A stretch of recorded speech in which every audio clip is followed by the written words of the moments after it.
Effective Accounting Standard S9 issued by the Institute of Chartered Accountants of India on revenue recognition. In the initial years, this accounting standard will be recommendatory in character. During this period, this standard is recommended for use by companies listed on a recognized stock exchange and other large commercial, industrial, and business enterprises in the public and private sectors.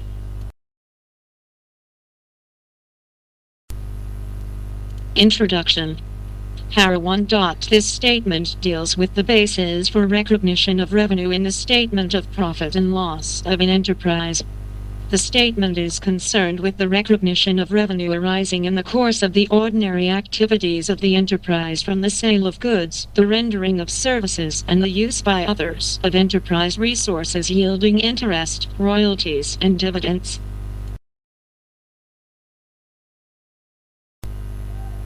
Para 2.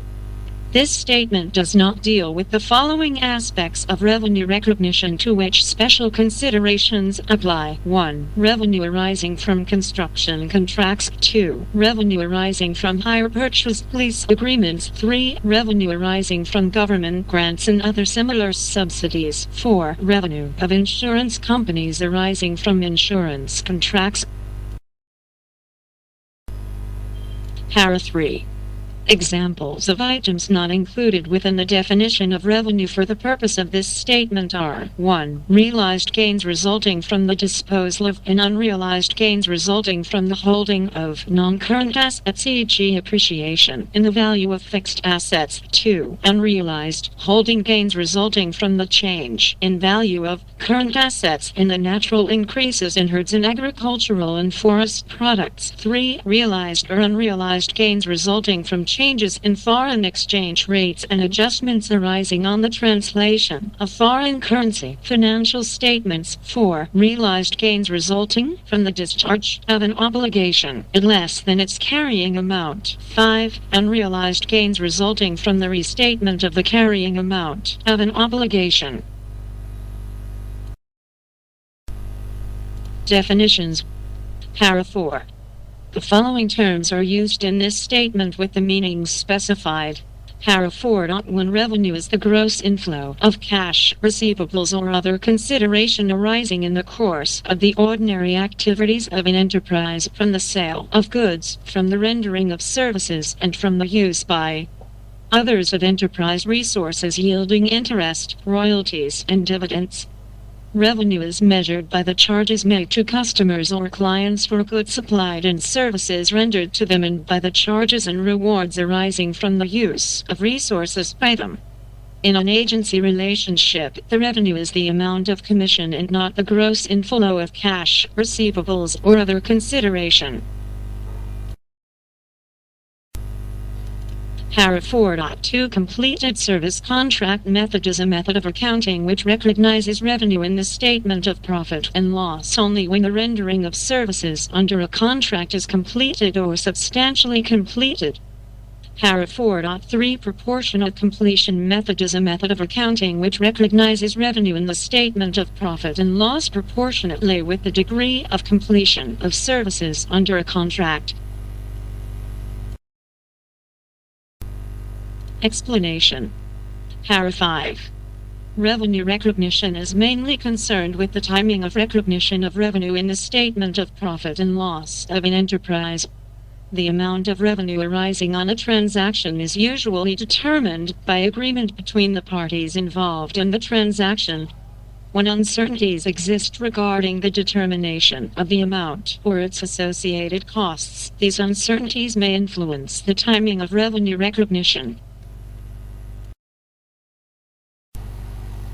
Sale of goods. Para 6.1 A key criterion for determining when to recognize revenue from a transaction involving the sale of goods is that the seller has transferred the property in the goods to the buyer for a consideration. The transfer of property and goods, in most cases, results in or coincides with the transfer of significant risks and rewards of ownership to the buyer. However, there may be situations where transfer of property and goods does not coincide with the transfer of significant risks and rewards of ownership. Revenue in such situations is recognized at the time of transfer of significant risks and rewards of ownership to the buyer. Such cases may arise where delivery has been delayed through the fault of either the buyer or the seller, and the goods are at the risk of the party at fault as regards any loss which might not have occurred but for such fault. Further, sometimes the parties may agree that the risk will pass at a time different from the time when ownership passes. Para 6.2 At certain stages in specific industries, such as when agricultural crops have been harvested or mineral ores have been extracted, performance may be substantially complete prior to the execution of the transaction generating revenue. In such cases, when sale is assured under a forward contract or a government guarantee, or where market exists and there is a negligible risk of failure to sell, the goods involved are often valued at net realizable value. Such amounts, while not revenue as defined in this statement, are sometimes recognized in the statement of profit and loss and appropriately described.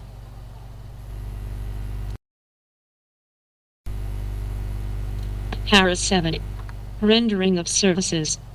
Para 7.1 Revenue from service transactions is usually recognized as the service is performed either by the proportionate completion method or by the completed service contract method.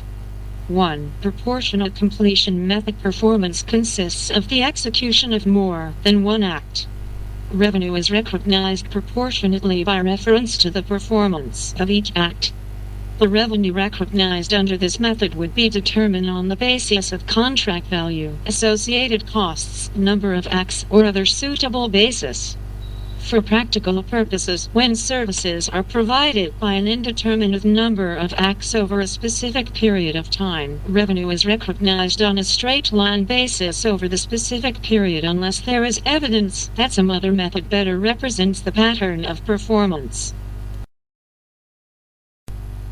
Para 7.1 Clause 2 Completed service contract method performance consists of the execution of a single act. Alternatively, services are performed in more than a single act, and the services yet to be performed are so significant in relation to the transaction taken as a whole that performance cannot be deemed to have been completed until the execution of those acts. The completed service contract method is relevant to these patterns of performance, and accordingly revenue is recognized when the sole or final act takes place and the service becomes chargeable. Para 8. The use by others of enterprise resources yielding interest, royalties, and dividends. Para 8.1 The use by others of such enterprise resources gives rise to 1. Interest charges for the use of cash resources or amounts due to the enterprise. 2. Royalties charges for the use of such assets as know-how, patents, trademarks, and copyrights. 3. Dividends rewards from the holding of investments in shares. Para 8.2 Interest accrues, in most circumstances, on the time basis determined by the amount outstanding and the rate applicable. Usually, discount or premium on debt securities held is treated as though it were accruing over the period to maturity. Para 8.3 Royalties accrue in accordance with the terms of the relevant agreement and are usually recognized on that basis unless, having regard to the substance of the transactions, it is more appropriate to recognize revenue on some other systematic and rational basis. Para 8.4 Dividends from investments in shares are not recognized in the statement of profit and loss until a right to receive payment is established. Para 8.5 When interest, royalties, and dividends from foreign countries require exchange permission and uncertainty in remittance is anticipated, revenue recognition may need to be postponed. Para 9 Effect of uncertainties on revenue recognition.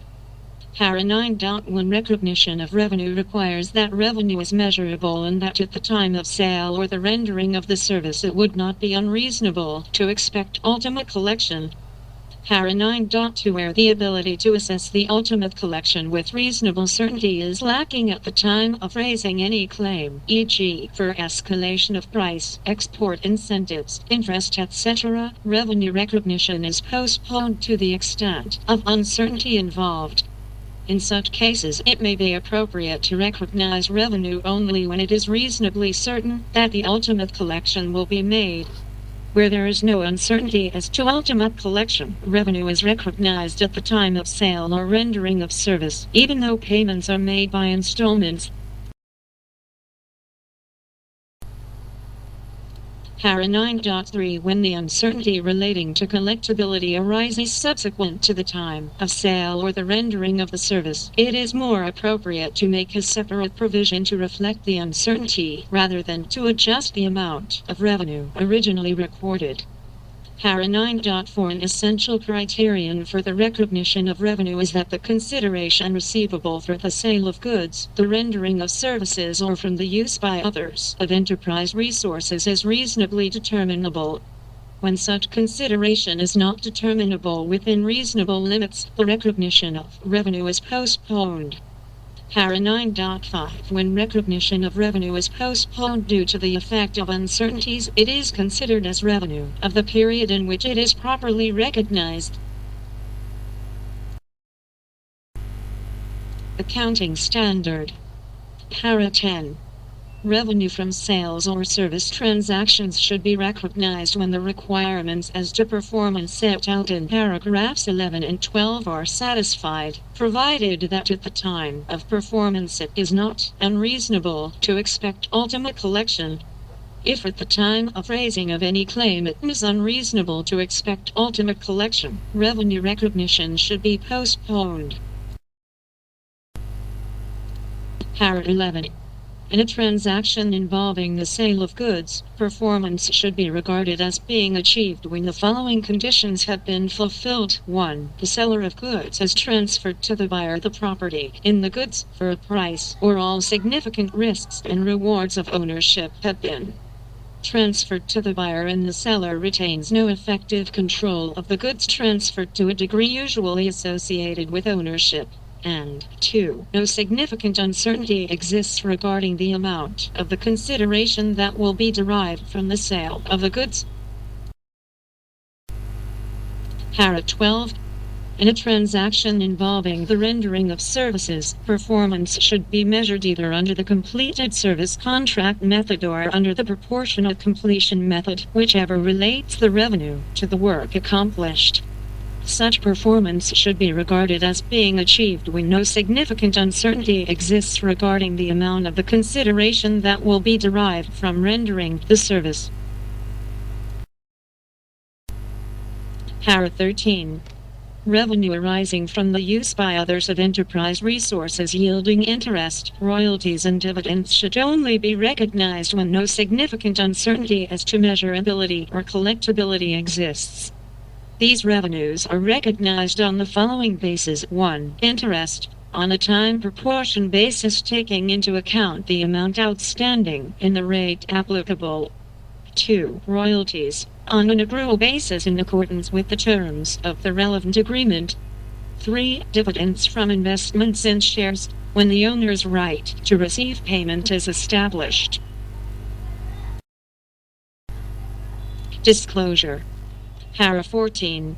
In addition to the disclosures required by Accounting Standard 1 on disclosure of accounting policies, as 1, an enterprise should also disclose the circumstances in which revenue recognition has been postponed pending the resolution of significant uncertainties.